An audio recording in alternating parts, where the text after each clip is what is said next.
नमस्कार दोस्तों, मालवा का किसान चैनल में आपका हार्दिक स्वागत है।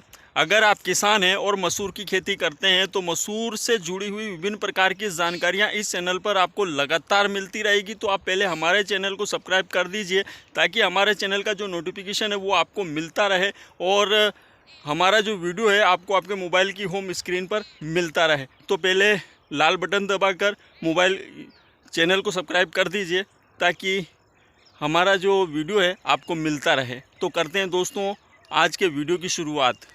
कहावत थी दोस्तों, ये मुंह मसूर की दाल।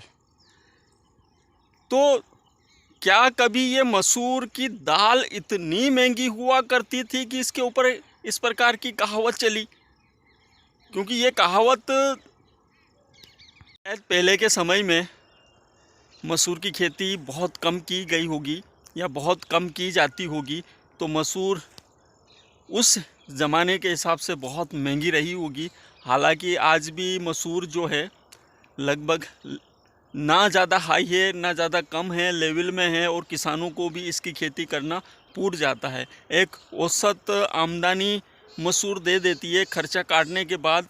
तो लाखों किसान मसूर की खेती करते हैं। तो आज का जो हमारा वीडियो है मसूर की खेती के ऊपर है। हम स्टेप बाय स्टेप मसूर की खेती को समझेंगे। तो बने रहें मेरे साथ वीडियो में, जुताई से लगाकर आखिरी में इसकी हार्वेस्टिंग तक पूरे हम स्टेप बाय स्टेप इसको समझेंगे। तो ये जो खेत आप देख रहे हैं इसमें हम मसूर की खेती करने वाले हैं। अभी इसमें रेलाई चल रही है। बात करें हम जुताई की तो इसमें हमने 2 जुताई करवाई है। एक जुताई करवाई, उसके 8 दिन बाद हमने दूसरी जुताई करवा कर उसी में पीछे चद्दर लगा दिया था। उसकी वजह से ये कुछ इस प्रकार की हल्की क्यारियाँ बन गई, जिसकी वजह से पानी देने में थोड़ा आसानी हो, क्योंकि रेलाई करने में पानी में थोड़ी समस्या जाती है। और ये तो हो गई जुताई की बात। बात करें दोस्तों खाद प्रबंधन की तो इसमें हम बीघा का 15 किलो DAP और 1 बोरी SSP दोनों को मिक्स करके इसमें उड़ाएंगे, इसमें फेंकेंगे। मतलब शेड्यूल से बुआई करने से पहले SSP और DAP दोनों को मिक्स करके देंगे और उसके बाद फिर बीघा का 10 किलो यूरिया और उसमें 5 किलो जिंक लेंगे और उसको दोबारा से फिर उसको फेंकेंगे।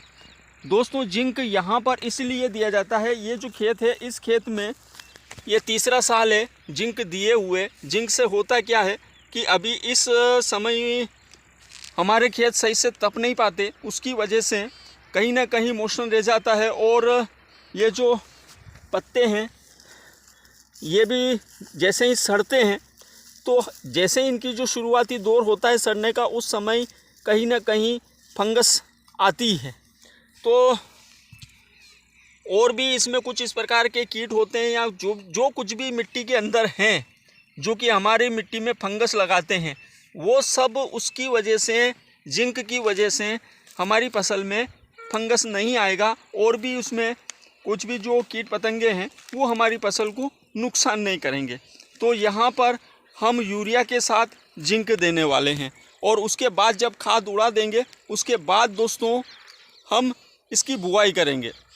अब बात करें दोस्तों बुआई का तरीका, तो खेत की रिलाई करके और शेड्यूल से बुआई करने से होता क्या है दोस्तों कि एक तो हमें खरपतवार नहीं के बराबर उगेगा, जिसकी वजह से हमारे निंदाई के पैसे बचेंगे और उगेगा थोड़ा बहुत तो उसको अपन कंट्रोल कर पाएंगे, हाथ से निंदाई करेंगे। और इसके अंदर जो खरपतवार नाशक दिया जाता है वो बहुत धीरे धीरे मारता है और नहीं के बराबर मारता है। अगर हम ज़्यादा हाई डोज वाला खरपतवार नाशक अगर मसूर में देंगे तो मसूर ही चली जाती है।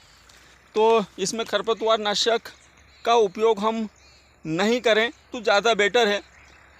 और इसकी वजह से रेल कर बुआई करेंगे तो एक तो जो बीज है ज़मीन में गहराई में गिरेगा, उसकी वजह से क्या होगा कि उसका जो अंकुरण है बहुत ही शानदार होगा और हमारी जो फसल है वो भी बहुत ही निरोगी रहेगी और हमें पानी की भी बचत होगी। दोस्तों हमें बाद में एक ही पानी देना पड़ेगा।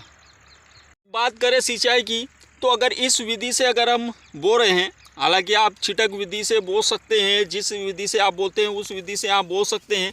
सूखे में शिडिल से बुआई करके ऊपर से पानी दे दें तो उसमें अपने को खरपतवार उगता है। जिस भी तरीके से आप बुआई कर रहे हैं, लेकिन बात करें अगली सिंचाई की, तो अगली सिंचाई कब करें? तो दोस्तों अगली जो सिंचाई है वो अगली सिंचाई हम जब इसमें फूल के घेटियाँ बनने लगे हल्की हल्की, उस समय उससे थोड़ा सा पहले हम इसकी सिंचाई कर दें। यहाँ कहते हैं मोड़ लगाना, तो उस समय हम इसकी सिंचाई कर दें, वही हमारी आखिरी सिंचाई होगी। मतलब फूल निकलने से पहले हम इसकी सिंचाई कर दें, इसमें मोड़ लगा दें और वही आखिरी सिंचाई होगी और उसी में हमारी मसूर बहुत ही शानदार आएगी। बात करें हम कि पहली सिंचाई में हम यूरिया दें या ना दें, कौन से खाद दें क्या ना दें, तो दोस्तों हम पहली सिंचाई में इसमें 5 से 8 किलो के बीच में यूरिया दे दें बीघा का, तो बहुत बेटर रहेगा। पौधे को उस समय भी नाइट्रोजन की आवश्यकता होती है और कहीं ना कहीं मसूर जैसे ही पहला पानी देते हैं तो इसमें बहुत सारे रोग भर आते हैं, उमटने लगती है, सुखाने लगती है, पीली पड़ने लगती है, तो बहुत सारी समस्याएं जाती है। तो अगर हम यहाँ पर 5 से 7 किलो 8 किलो या 10 किलो, और 10 किलो अधिकतम है, उससे ज़्यादा ना दें, 10 किलो यूरिया तक हम इसमें बीघा का दे सकते हैं। इसके अलावा दोस्तों अगर हम पैकिंग वाली मसूर बीज के लिए उपयोग नहीं कर रहे हैं, क्योंकि देखिए 80 से 90% जो किसान हैं हमारे पास एक दूसरे के पास जो परंपरागत बीज होता है उसी बीज का हम उपयोग करते हैं।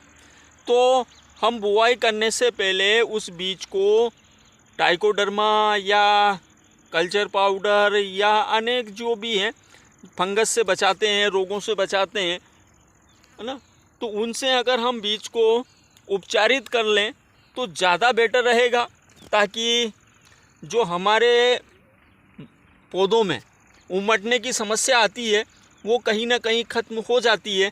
और जिन लोगों ने अगर बुआई कर दी है तो यहाँ पर जो हम पहली सिंचाई करेंगे, मतलब मोड़ लगाएंगे, मतलब पहली और आखिरी जो अपनी जो सिंचाई होगी उस समय आप चाहें अगर आपने कर दिया है तो ट्राइकोडर्मा आप जो यूरिया देने वाले हैं उसी यूरिया में मिलाकर छिटक दीजिए,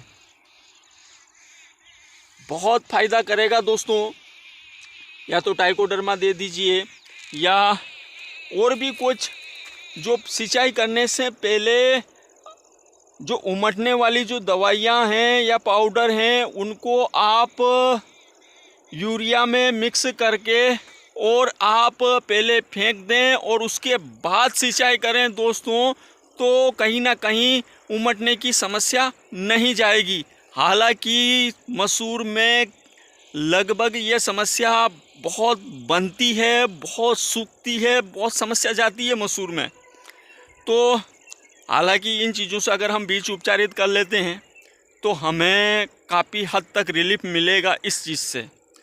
और फिर दवाइयाँ तो है ही, अपन स्प्रे तो करते ही हैं, लेकिन काफ़ी हद तक अगर हम इन चीज़ों को पहले निपट लें तो समस्या नहीं जाएगी। और जो मसूर की जो वैरायटियां हैं, इन वैरायटियों में अपन चाहें तो टाइप 36 ले सकते हैं, IPL में बहुत सारी वैरायटियां चल रही है वो ले सकते हैं। मालवा में कहा जाता है बड़े बीज वाली जो मसूर होती है जिसे मसूरा कहा जाता है, मसूरा बो सकते हैं। उसके अलावा पंथ वाली भी ले सकते हैं अपन। तो बहुत सारी अच्छी अच्छी बहुत शानदार वैरायटियां हैं। और देखिए वे स्थिति ये है दोस्तों कि जो मसूर की खेती करते हैं हमारे किसान भाई, 90% किसान भाई बिना किसी वैरायटी के एक दूसरे के यहाँ से लेते हैं कि अगर किसी के यहाँ पर अच्छा उत्पादन दिया है तो उससे ले लेते हैं। उसको भी पता नहीं होता ये कौन सी वैरायटी है कौन सी नहीं वैरायटी है। 80% लोग इसी प्रकार से मसूर की खेती करते हैं। तो आप लोग अगर दुकानों से पैकिंग की लेके आएँ तो आप IPL वाली पर जा सकते हैं जवाहर वाली पे जा सकते हैं, आप टाइप 36 ले सकते हैं, मैंने पिछले साल लगाया था, अच्छा प्रोटेक्शन दिया था। आप पंथ की जो वेराइटियां हैं उसकी तरफ जा सकते हैं, वो भी अच्छा प्रोटेक्शन देती है, अच्छा उत्पादन देती है। तो आप वैरायटी का चयन सोच समझकर अच्छे से करें। और अगर आप परंपरागत बीज का उपयोग कर रहे हैं जो अच्छा उत्पादन देता आ रहा है, तो आप उसको बीज को उपचारित कर लें। तो इस प्रकार से हम इन चीज़ों को करके कहीं ना कहीं, और दोस्तों ये जो लगभग सारी वैरायटियाँ 115 दिन से लगाकर 135-40 दिन के बीच में लगभग आ जाती है। एक पंथ की शायद कोई एक वैरायटी है जो कि 150 दिन के आसपास जाती है, नहीं तो 115 दिन से 130-35 दिन तक ये सारी वैरायटियाँ आ जाती है। और पानी सभी में लगभग एक ही लगता है।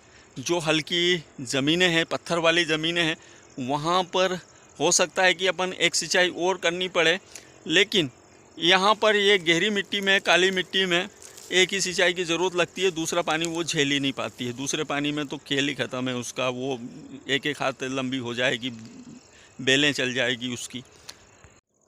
तो दोस्तों समय समय पर हमारे वीडियो मसूर की खेती पर आते रहेंगे। मैं हालांकि थोड़ा सा वीडियो बनाने में लेट हो गया हूँ, लेकिन हो सकता है कि आपको सिंचाई में मेरा वीडियो कुछ काम आए, क्योंकि उमटा रोग आना ही है। जैसे ही आप सिंचाई करेंगे तो लगभग अधिकतर जगह पर उमटने की समस्या जाएगी, पीली पड़ती है। तो यहाँ पर हो सकता है कि हम बचाव कर लें। तो अगर वीडियो अच्छा लगा हो तो लाइक करें, कमेंट करें, शेयर करें, और संभव हो सके तो किसान के चैनल को सब्सक्राइब करें। नमस्कार दोस्तों।